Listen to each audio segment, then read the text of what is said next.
Everybody will be all right if I'm not around, you know, like. So you just dropped it, because that dream was like last week. Not wanting to be around.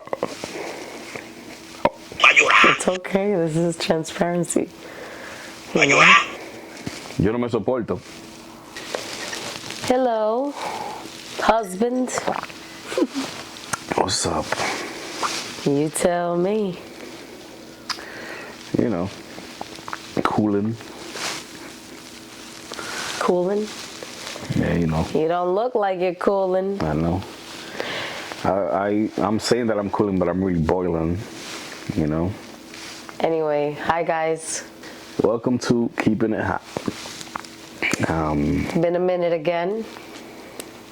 Trying to keep it honest, open, and transparent, but that's a heavy word to, you know, to live by, especially when you're going through it, you know. It's easy to talk about things like, I guess, when they've happened already.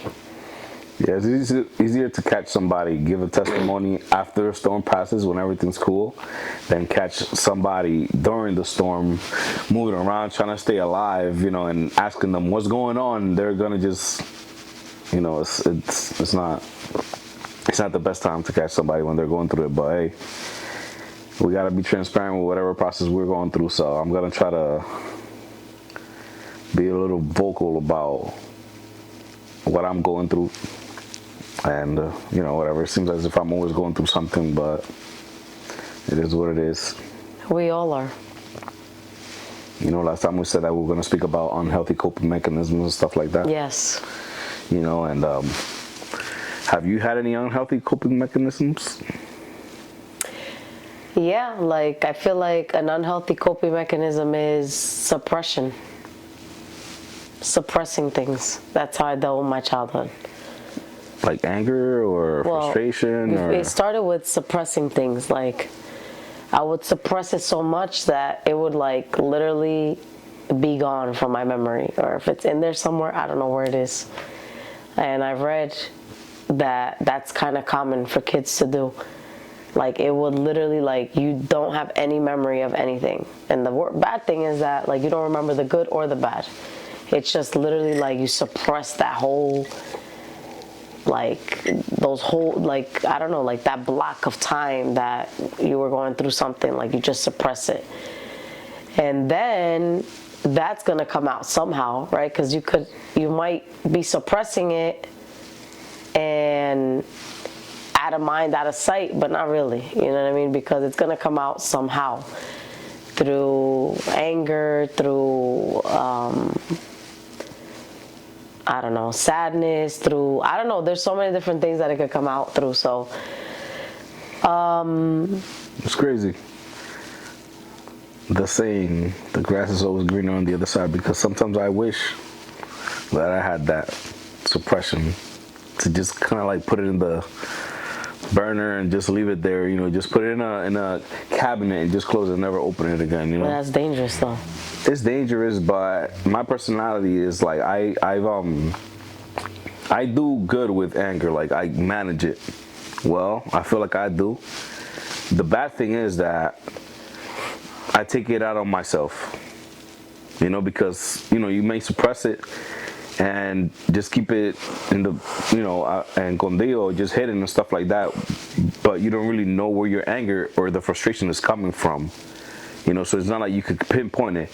If I was to like lash out, I would be able to pinpoint where the anger is coming from, but I don't. Like, I don't wild out like that. You know, so like, I can't look at your struggle and say that your struggle is less than mine or mine is less than yours because you're living yours and I'm living mine. Mm-hmm. You know, so like,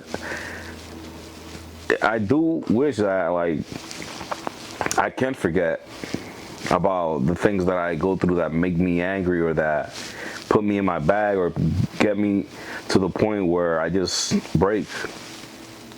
But normally my break, it's not a visible break where like I get angry and people are gonna be like, oh yeah, he's pissed, get away from him. Mine is more like I just get away from everybody. You isolate. Yeah. Yeah. So I don't know, there's a lot of unhealthy coping mechanisms, you know, there's coping codependency. There's drug addiction. Yeah, drug. Well, those are the obvious, like substance use. Yeah. That's like the obvious go-to. There's eating disorders. Yeah. There's so much different things though. There's like, I mean, we're not gonna do a whole study about yeah, all of them, but we can speak about the ones that we deal with, you know, because to go down that rabbit hole of yeah, no, unhealthy, no, there's a lot. Yeah. you know, there's a lot of them, and we're not psychologists here to be breaking them down and explaining them to people, you know. So No, just, you know, but so we've noticed that Robert has not been himself lately. So I want to ask you what has contributed to that, and how are you feeling? well, since the last time that we recorded, we were speaking about, you know, what happened in September with your dad and whatever. Well, I don't think we said it was your dad, but hey, it was her dad. Oh my God. Everybody knows, you know, something happened and whatever. I feel like during December, I just was so like in my head and into you know, feeling overwhelmed and powerless to be able to do something to defend my name that I resorted to. I ended up getting some weed gummies. I got some weed gummies, yep. I didn't know what to do. I didn't want to smoke. I didn't want to drink because I was clean. I made a year clean already in January 8th. But in December, like towards the end of it, I was just like, damn, bro, like I know, you know, I didn't know what to do, and I wanted to numb myself a little bit. I would pray, but I wouldn't really like. I wouldn't go anywhere when I would pray because it was just so heavy that I just resorted to what I knew. And you know, I got me some gummies, and I was on them. You know, they would calm me down. They would get me like less anxious, but I knew that it was gonna be temporary. It wasn't gonna really take out whatever I was feeling. And then I was just battling with like, yeah, I'm not doing the right thing. Like I shouldn't be doing that. What I should be doing is going into God's presence. And you would tell me all the time, look, like go pray, do this. And I'm like I've tried. I just feel like I'm hitting a wall every time that I'm like go and pray, and like I feel like I'm just hitting a wall. Like I feel like I'm not feeling God's presence, which would be my confirmation to like, yo, God is listening to me. Or like, yeah, I'm not on my own right now, you know, but I wouldn't feel anything. I wouldn't hear anything. I wouldn't feel anything. I would just be on the emotions that I was feeling in the moment. And yeah, I just started taking gummies. I was on gummies for a couple of weeks until you showed a testimony in the kitchen, and the guy's name is Robert. And he's talking about people going to hell and this and that. And I threw out like probably like 10 gummies that I had in that whole pack. And I threw everything out. By the way, this is the first time that she's hearing this. So yeah, so I didn't really want to talk about that stuff. That's the reason why we really haven't recorded, cause I've just been like, I don't want to talk about nothing. I just don't want to be transparent or expose myself and, you know, deal with the judgment or the critique or the people's opinions that may come after this. But man, I don't care about nobody's opinions. I you know, like I've always lived my life just focusing on what's in front of me. So although what was in front of me in that time, the best way that I thought was right, but I knew it wasn't right, but it just was desperate. I was desperate. I knew what answer I was gonna get from you, you know, because I know what was expected of me. That's the thing. Like I know what is expected of me. I know what I should do, but I just get the shortcut. I end up at the shortcut, and it's like I guess I'm used to the easy way out of problems, and that's what I resorted to. Until I just dropped it, and literally, like, after I dropped it, I had a dream that that I was hugging your dad. So you just dropped it, because that dream was like last week. Well, no, I dropped it before that. I'm like, it was not a couple weeks, brother. That's more like 2 months. I mean, like, a couple of weeks from December is a whole month of January, pretty much. So just say a month and a half. I don't know a time. I just know that I started it and I dropped it, and that was it. It was a couple of weeks though. And after that, I had that dream with your dad. That I was telling him that I loved him, and that he has made it. Hasn't made it easy for me, but I love him.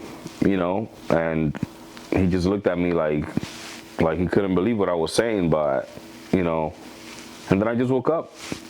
But when I woke up, I felt like that weight was lifted off of me. Like I didn't feel nothing towards him. Like I didn't feel no hate. I didn't feel nothing. It was like a blank. Like there was no anger anymore. When I saw him, I didn't want to like do anything. I just didn't feel anything towards him. I'm not gonna say that I felt love, like, oh yeah, but I just didn't feel nothing bad towards him, which was good, because I don't hate anybody.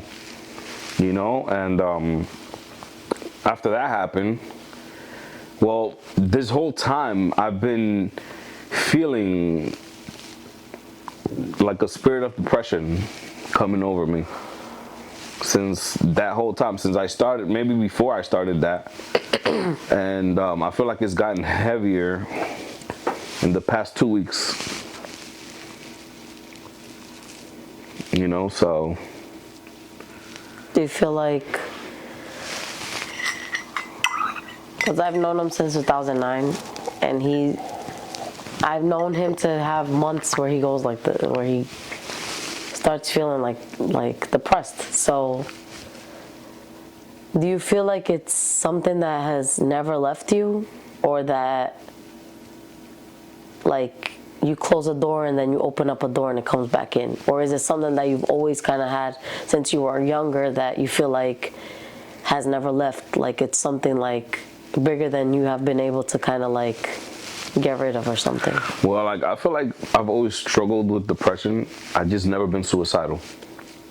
You know what I mean? Like I've struggled with like self-worth and unworthiness, and not wanting to be on. It's okay. This is transparency. Not wanting to be around anymore. Like I'm tired. Like, like it's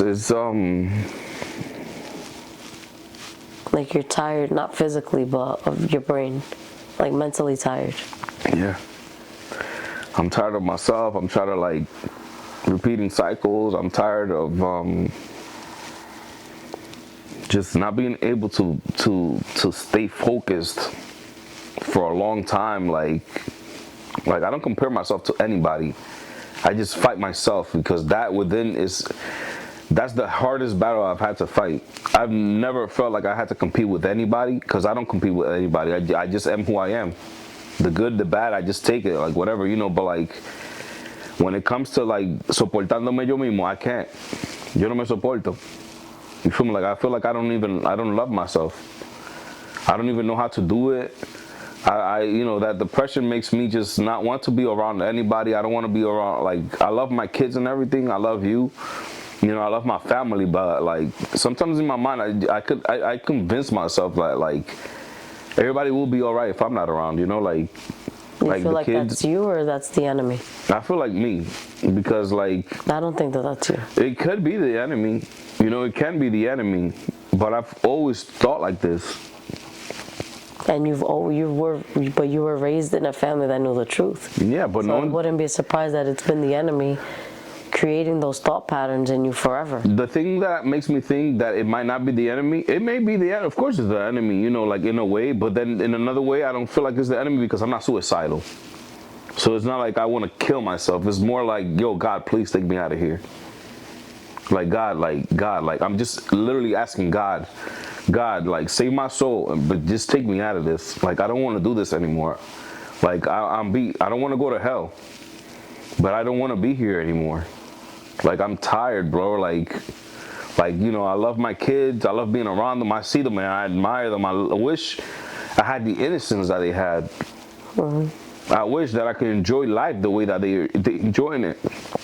And sometimes they're so happy, you know, around me, and I'm just here in my mind, in my head, like, you know, like literally, like, convincing myself, like, they will be all right. You know, They won't. you know, like I feel like, you know, that's just me in my head, like convincing myself, like any problems that could come after I'm not here, I feel like they will get resolved. There's people that lose their family members and they'll be all right in a couple of weeks, They'll be all right, but they won't. They won't be the same. You know, so it's like they wouldn't be the same. You know what I mean? And the thing is that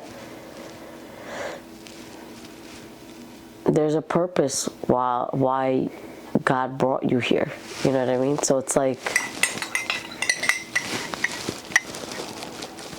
I feel like you have to focus on like the progress you've made, even if it's like a snail process. You know what I mean? Even if it's like super slow, I feel like, you know, it's easier said than done, right? I mean, we all have things that we are in cycles about. Now, nobody's perfect. Each and every one of us has something in our lives that we cannot, like, get through. Like, it's like we do good and then boom. We do good and then boom. All of us, because we're not perfect. You know, but I have a question.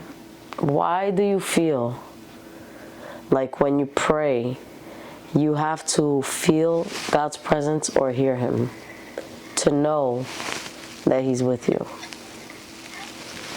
Because I guess it's just it's connected to the easy way.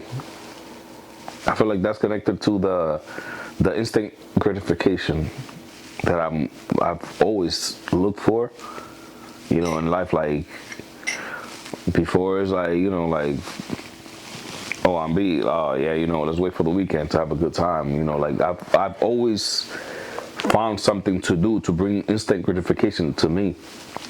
But in the things of the Lord, sometimes there's seasons of silence where you're gonna just be pouring out, and you don't hear anything from God. You don't feel anything from God. But that doesn't mean that you have to unplug yourself from God. And usually that's what I do, which is unhealthy, because we have to always be connected to the vine. You know, because if we're not, we're gonna die. You know, and I don't want to spiritually die, but I spiritually self-sabotage myself every time that I feel like I go through something that literally tests my character or tests my, like, me as a person, or my relationship with the Lord, or anything like that. Like, you know, it's not all the time. I just feel like this one that happened, since I felt so powerless to do something because I knew that I could, like, destroy everything around me if I did. I feel like the way that I went about it, I opened up a door to the enemy to come in. Yeah. You know, instead of me just keep on tapping in to God, to, you know, the Lord's presence. Instead, I was just like, yo, like, let me find the easiest way out of this. The way you reacted that day definitely pissed off the enemy, for sure. So he came con toda fuerza. You know what I mean? That was the last thing the enemy wanted you to do. Yeah. So he came at you full force, and the thing is that, like, you know, again, we're going back to what we struggle with, which is the lack of discipline. You know what I mean? Lack of discipline is what it comes down to be honest. Because if we were more disciplined in reading the Word and praying and having like a life of like this is what I'm doing, I'm disciplined in doing this no matter what, we'd be more rooted. You get me? And then things would come our way, and we wouldn't be easily swayed. You know what I mean? We'd be more. We'd be more like kind of like planted, like I'm firm. You know what I mean? If we were more disciplined. But since we waver, like we go, one day we read, one day we don't. One day we pray twice, one day we pray once, one day we don't pray. You know what I mean? So it's like we fast in 1 week, then we don't fast for 3 weeks. Like, you know what I mean? Like there's no consistency, because if we learn to be consistent, and that's our struggle. But if God, and I know God's gonna help us, but like once we become disciplined, I feel like it'll get easier, you know what I mean? And then I don't know, it's hard. Everything is easier said than done, you know what I mean? Everything is easier said than done. It just gets to the age where you can't even blame your parents anymore for your mishaps and your. It's not about blaming parents, but a lot has to do with your upbringing. It does. Those are the core years of you establishing things, you know what I mean? And it's not about parents, it's a whole everything together. It's not just your parents. It's your upbringing, it's where you're born, it's where you're raised, it's your experiences, it's your friends, it's who's around you. There's so many things that shape, it's your culture. So many things shape like how you turn out to be, that. And then on top of that, if you're not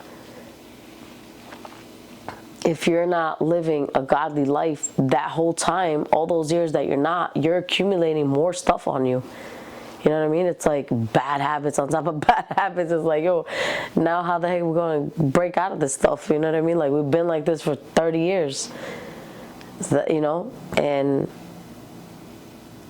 but it's not easy. It's not easy to break from that. I know I'm not going back to the world. I can't live that lifestyle anymore.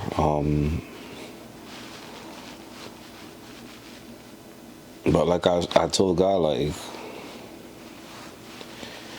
even if I have to drag myself, I'm not going to leave him. So as long as he doesn't get tired of me, I'm going to keep on. He's never going to get tired of you. Would you ever get tired of your kids? No. Exactly. Yeah, but there's expectations. God has expectations of us. Of course. That, sometimes like when they're not met, that judgment could come, or you're just setting yourself up, or just making the time, like, como alargarle el tiempo. Like God wants you to, He sets goals for you. Like, I want you to be here. Mm-hmm. Like come on, push, so you can get here. I got you. I'm with you. But then it's like you go around and around and around, and then boom. By the time you get there, you're 50. Exactly. So it's like. No, I know. The little obedience is still disobedience. Yeah.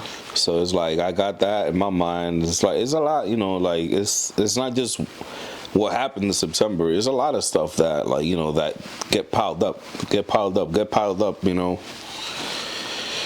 And what has worked for you in the past?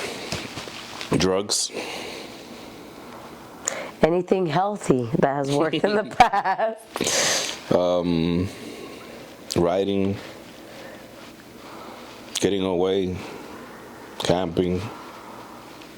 I feel like when I go camping by myself, I feel like I break down by myself. Like I need time by myself.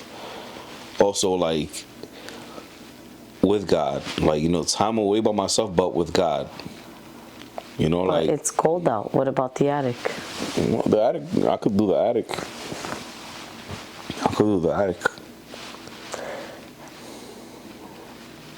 But I love nature. I feel like nature connects me more, like, with God too. Like when I'm outside and I see everything that He's created, and yeah, but you got to work with what you have. I know, exactly. Right? Yeah, you're right. Like camping's closed till when? Maybe next month. April, March. No, April. April. I think April or May or something. So you got to work with what you have. You can't go camping right now. What can you Riding. do that will still connect you to nature that wouldn't involve going camping?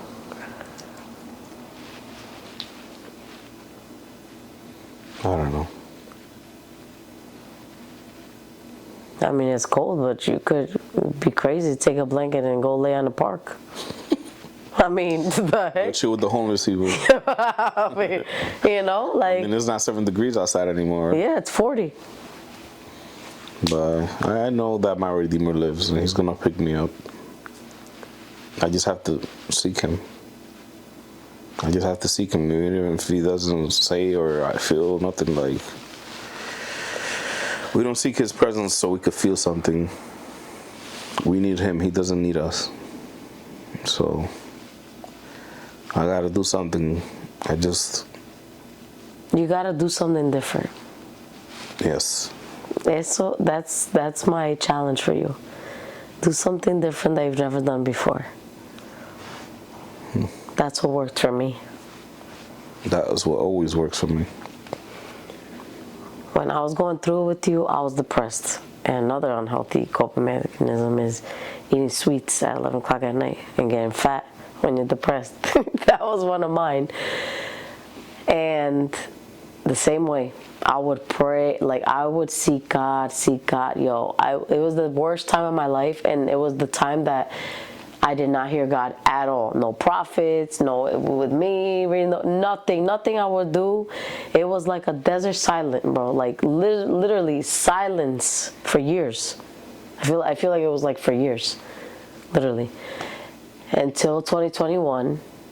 And that new year came around, I was like, yo, I gotta switch up what I'm doing. I gotta like, yeah, right there. I gotta like switch the way I pray. I need to switch the way I come to speak to God. And this season, I think I spoke about this already. But in that season, I was like, I'm not coming to God proper, all like with a whole template. It was out the door. That season, I came to him raw with feelings of frustration. Same thing. I would talk to him. I would feel like I would hit the wall.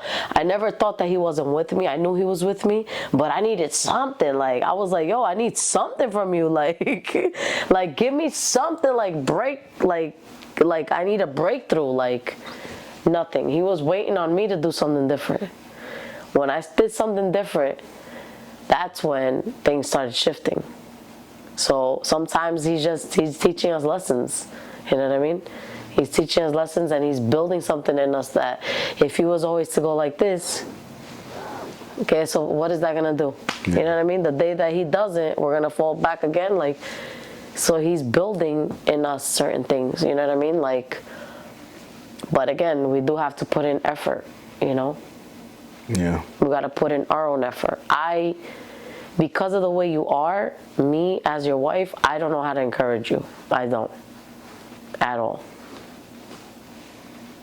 I try, I don't, you know what I mean? So, you know, I could pray for you, you know, maybe fast for you, but I see the seed thing, oh, this Friday you staying upstairs in the attic. Like, that doesn't work for you, you know what I mean? Like, it works for me. If you would do that with me, it would work for me. Yeah. Because I like that type of encouragement. Like sometimes I need to just be like, no, we're fasting today and that's it. And I'll do it. But to you, it doesn't work like that. So that's the thing is like sometimes what works with you, you feel like that's the way you got to treat with the other person.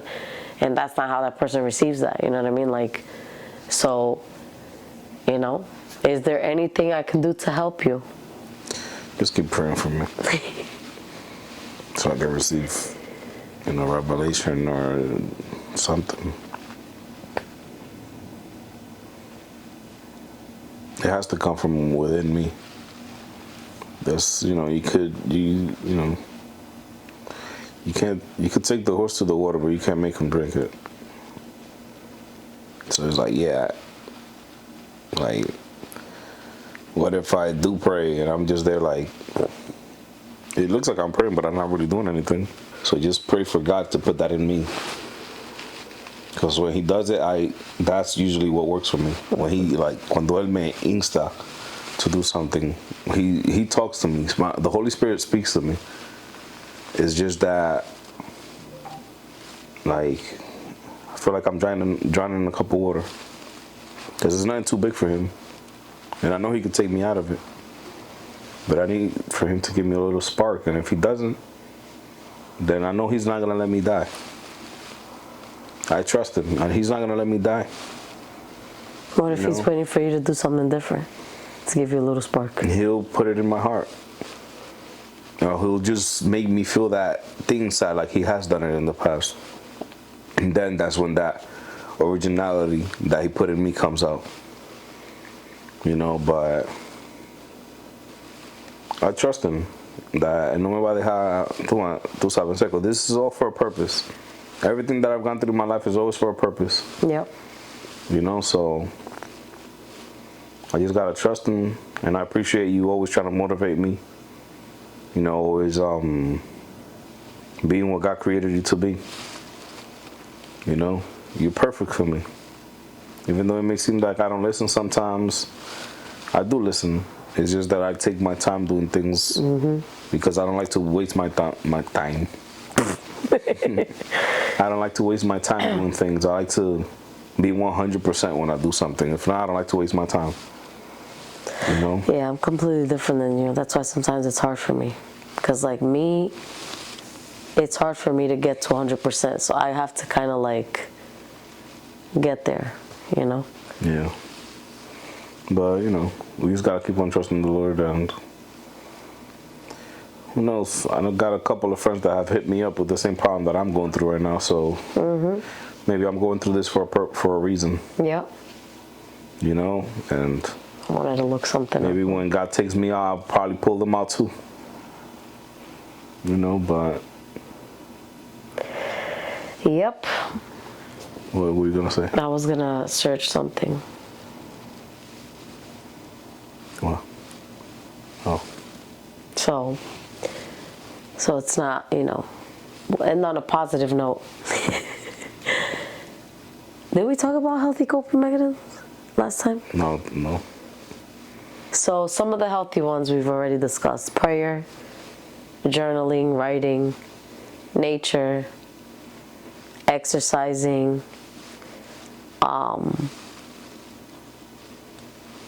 what else? Oh yeah, it says adequate sleep, good sleep. You're a rare. Yeah, well, I go to sleep at 12 and wake up at 3.